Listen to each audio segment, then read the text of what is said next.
बिस्मिल्लाहिर्रहमानिर्रहीम। अस्सलाम वालेकुम। हकीकत टीवी साइंस एंड हेल्थ में खुश आमदीद। इंडिया और पाकिस्तान की जंग को अब शायद दुनिया की बड़ी बड़ी ताकतें भी ना रोक पाए। वैसे ईरान ने कोशिश की है और कहा है कि हम इन दोनों के दरमियान सुलह करवा दें, लेकिन इस दफ़ा शायद इंडिया मुकम्मल तौर पर पीछे हटा है और उन्होंने फैसला किया है कि हमने कोई सुलह कुछ नहीं करना है और हमने अटैक करना है। और अटैक नहीं करना बल्कि भरपूर जंग करनी है। और इस जंग में उन्होंने जाहिर सी बात है मल्टीपल सिटीज़ को टारगेट करना है। पाकिस्तान भी इंडिया की मल्टीपल सिटीज़ को टारगेट करेगा। तो ये जंग बहुत बड़ी होने वाली है और इतनी बड़ी ये जंग बदल जाएगी कि शायद लोगों के जहनों में भी ना रहे कि यूक्रेन और रूस की कोई जंग थी, क्योंकि एक दफ़ा ये जंग शुरू हो जाती है तो इस सूरत हाल में किसी को नहीं पता चलता कि ये न्यूक्लियर में कब बदल जाए, कुछ कहा नहीं जा सकता। इंडिया ने इस वक्त आज बहुत बड़ा एक टेस्ट किया है। इंडिया ने स्क्रैम जेट इंजन टेक्नोलॉजी को इस्तेमाल करते हुए, ये बेसिकली हाइपरसोनिक टेक्नोलॉजी लीप है जो कि इंडिया के DRDL जो इनका defence research and development laboratory है, उन्होंने टेस्ट किया है और 1000 सेकेंड्स तक की कामयाबी इन्होंने हासिल की है।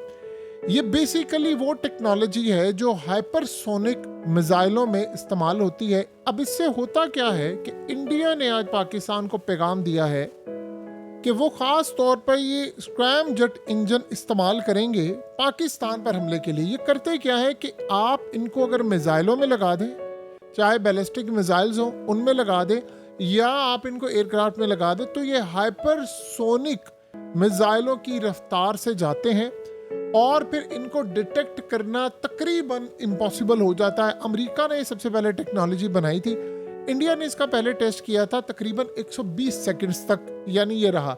अब इन्होंने ग्राउंड पर टेस्ट किया है तो 17 मिनट तक ये ऑन रहा है और ये तकरीबन आप इसको अगर जायजा लें तो सारी सूरत हाल के अंदर 1000 सेकंड्स बनते हैं। आपको याद है कि रिसेंटली जो तकरीबन आज से कोई 20-25 साल पुरानी टेक्नोलॉजी इस्तेमाल करके इजराइल पर हमले कर रहा है यमन, इंडिया ने जो अब ये काम किया है, उन्होंने ये पहलगाम हमले के बाद आज ये तब काम किया है जब रूस ने पाकिस्तान में अपने तमाम शहरियों को फौरी तौर पर पैगाम दिया है कि आपने किसी सूरत पाकिस्तान दाखिल नहीं होना।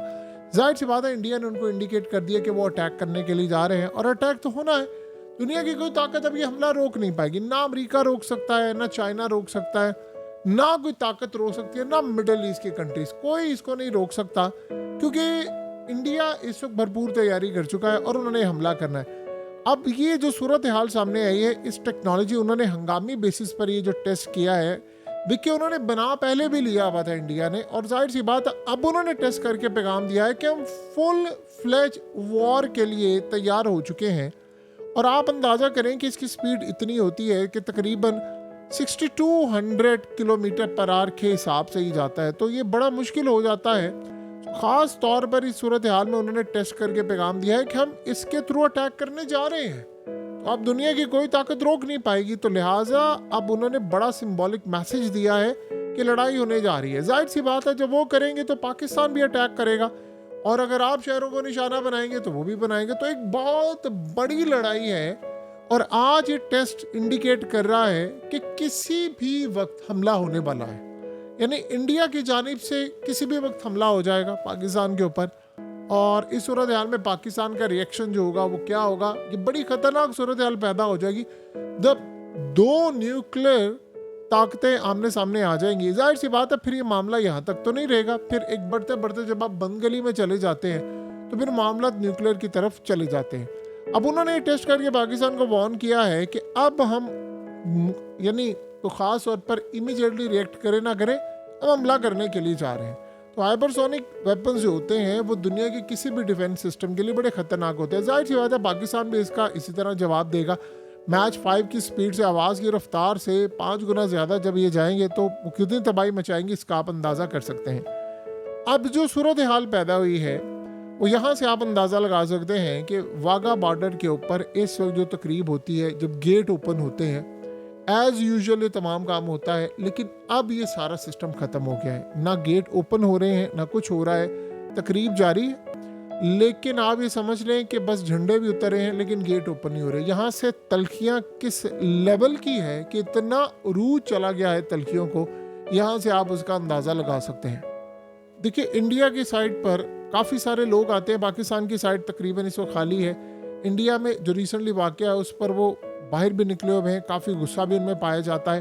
तो ये जो सूरत हाल होने वाली है, इसका आप यहाँ से अंदाज़ा करें कि अजीत डोवल हंगामी मीटिंग के लिए आ रहे हैं और जा रहे हैं, और इन्होंने असल में इंडिया के अंदर जो हमला डिज़ाइन करना है, तमाम चीज़ें जो ऑलरेडी इन्होंने तय कर ली हैं, उसमें अजीत डोवल का बहुत बड़ा किरदार है। तो इस वक्त वो मीडिया से बातचीत नहीं करे, लेकिन ये जो कुछ अटैक होने के लिए जा रहा है, चाहे वो वॉर जितनी मर्जी लंबी रहे, चाहे वो हाइपरसोनिक मिसाइल से हमला करना है, क्या करना है, ये इस वक्त होने जा रहा है। इंडिया इस वक्त इंगेज कर रहा है तमाम कंट्रीज को, पूरी दुनिया को इंगेज कर रहा है, यूरोप से लेकर, यूएस से लेकर, रशिया से लेकर तमाम कंट्रीज को इंगेज कर रहा है। लेकिन वो मेक श्योर भी ये कर रहा है कि चाइना और तुर्की पाकिस्तान की मदद ना करे किसी सूरत। बाकी कंट्रीज, देखिए, इजराइल इंडिया की मदद करनी है, अमेरिका ने भी करनी है, इंडिया ने अपने मामलात बड़े अहम आगे बढ़ाए हैं। अब इंडिया ये कह रहा है कि इस वक्त पाकिस्तान शिमला माहिदा ख़त्म करने के लिए जा रहा है।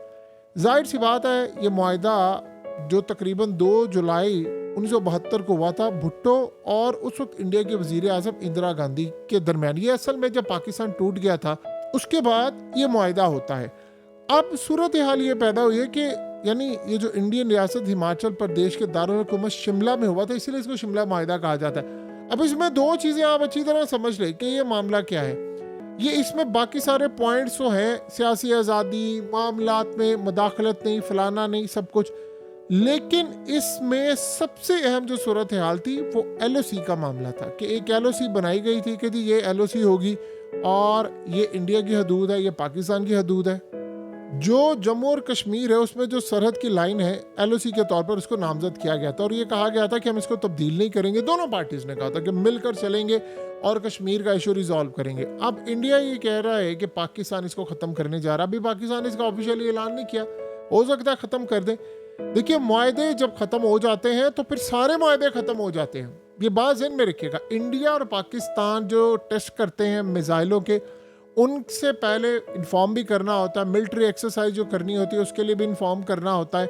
सो लिहाजा जो हमने जंगी मशक़ें करनी है, हमने एक दूसरे को बताना होता है। और उसके अलावा ये भी मायदे होते हैं कि हम एक दूसरे की यानी मिसाइल टेक्नोलॉजी के ख़िलाफ़ नहीं जाएंगे, जो हमारी एयर स्पेस है इंडिया की, एक दूसरे को नुकसान नहीं पहुँचाएंगे।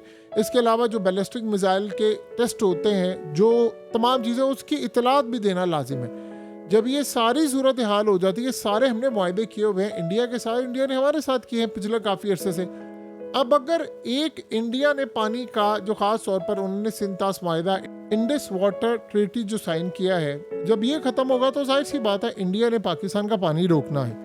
लेकिन सवाल ये भी पैदा होता है कि इंडिया फिर पाकिस्तान का पानी स्टोर कहाँ पर करेगा। देखिए, मैक्सिमम एक कैपेसिटी होती है, आप अपने डैम में स्टोर कर लेते हैं, उसके अलावा तो नहीं होता। पाकिस्तान ने बात बड़ी क्लियरली कह दी है कि अगर ये मामला हुआ, हमारा पानी रुका, तो फिर जाहिर सी बात है एक जंग होगी, और जंग फिर किस सूरत हाल में बदलती है ये तो आप सबको अच्छी तरह पता है। लेकिन एक बात ध्यान में रखिएगा, अगर ये मुआहदा, अब जाहिर सी बात है जब इन्होंने कहा है कि हमने सस्पेंड कर दिया है, तो सस्पेंड करने के बाद जब वो पाकिस्तान का पानी रोकेंगे तो फिर ये जितने बाकी मुआहदे हुए हैं इंडिया के साथ पाकिस्तान के, वो भी सारे के सारे ख़त्म हो जाएंगे। ये आप अच्छी तरह समझ लें।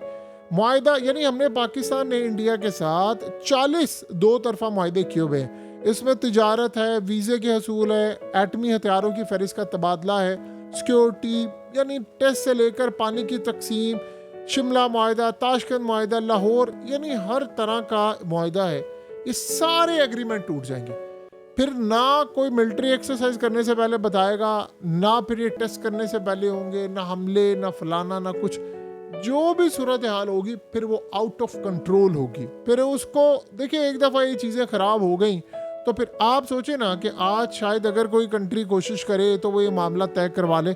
लेकिन अगर याद रखिएगा, इंडिया ने हमला किया तो इंडिया जाहिर सी बात है कोई एक दफ़ा तो स्ट्राइक नहीं करेगा। उनका प्लान तो इस दफ़ा है कि लॉन्ग टर्म वॉर का। तो अब जब वो लॉन्ग टर्म वॉर करेंगे तो पाकिस्तान भी इस लॉन्ग टर्म वॉर में जाएगा। तो जंग तो एक दफ़ा शुरू हो जाती है, उसके बाद वो ख़त्म कब होती है किसी को भी नहीं पता।